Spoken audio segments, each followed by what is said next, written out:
Kia ora, Garth. Good morning. Good morning. Thank you for making your time available. We're a little bit ahead of schedule, so it would be great if you could make your submission now. I wish to make 2 points, Madam Mayor.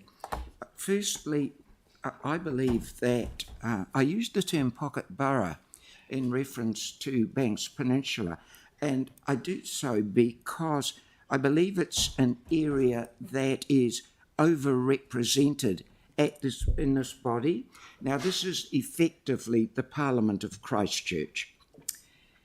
I think their influence is unrepresentative.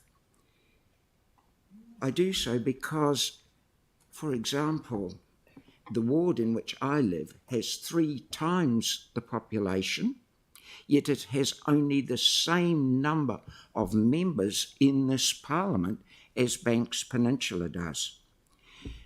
Now, for the New Zealand Parliament, as you all know, there are electorates that cover a very wide geographical area and others that cover a comparatively very small area.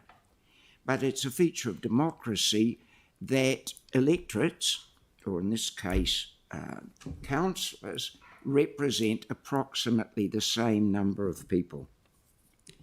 And I don't believe that the decision regarding this should be made by you councillors, just as members of Parliament don't get to make the decision regarding electoral boundaries. The decision for electoral boundaries is made by a group completely independent of the Prime Minister, the Cabinet and the members of Parliament. And it takes a burden away from government and all MPs, and it's a smoother operation in effect and doesn't create conflicts. Members of Parliament are able to make submissions, and of course they do and should do. But they are completely independent people that make the decision, and I do suggest to you, councillors, that you push for this sort of thing within New Zealand. I think it will be beneficial to the councillors who emerge. The second thing I feel I'd like to say, Madam Mayor, is that under the older system, where every board member was elected by all the people of the board area, I think it led to less dysfunction in boards, and I think it led to fairer decisions being made. Now, I know what some of you are going to say, and I very well remember what the Mayor said, this is about 6 years ago, that Hallsville people wanted to make sure there was a Hallsville representative on the board, and I accept that. And I believe that this can still happen if, for example, say there's 3 wards to a board area, that there are 3 columns on the voting paper, and that people that are resident in Hallsville or Riccarton or Hornby, people are nominated and they're put on the list. But everybody in the board area selects 2 from each column. In that way, every board member is accountable to the whole board area, and it also ensures that Hallsville or Hornby or Riccarton, as our case is, gets to have 2 board members.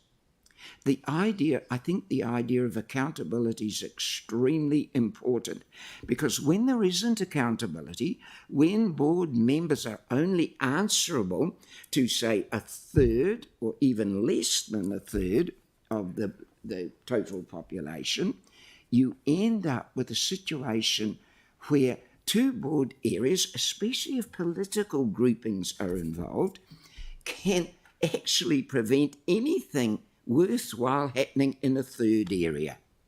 I fully accept the view that every ward should have representatives in the board, but I think there's a way around that, and at the same time having accountability for board members.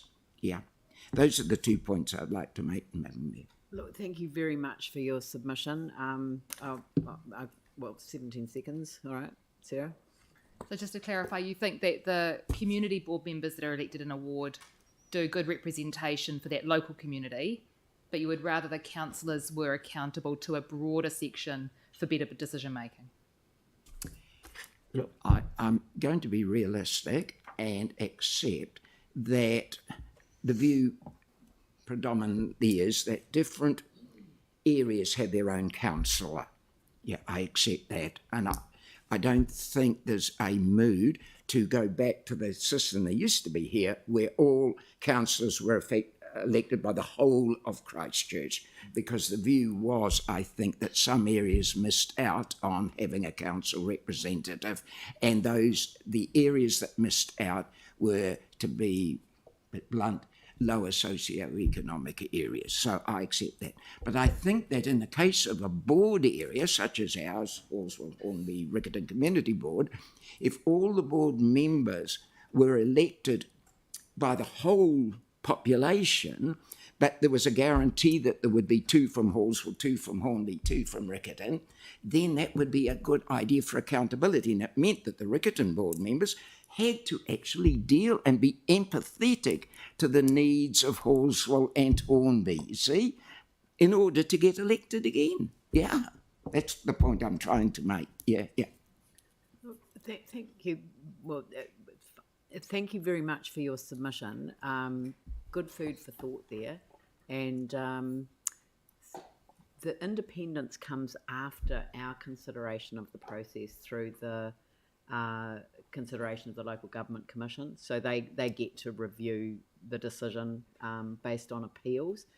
I think councils are best placed to do the analysis and to get feedback from communities, but I just wonder whether there shouldn't be then a consideration by an independent body. So I'm going to give some thought to your suggestion, because the Act needs to change in order to deliver that. So thank you very much for your submission. And so individual people can lodge an appeal, is it? Yes, anyone who's made a submission can appeal against the decision of council. Yeah. The council decision is subject to a very broad and open appeal to the Local Government Commission, who will come here and hear submissions on it as they did last time. Yeah, okay. Yep. Thank you. Okay. Thank you, councillors. Cool.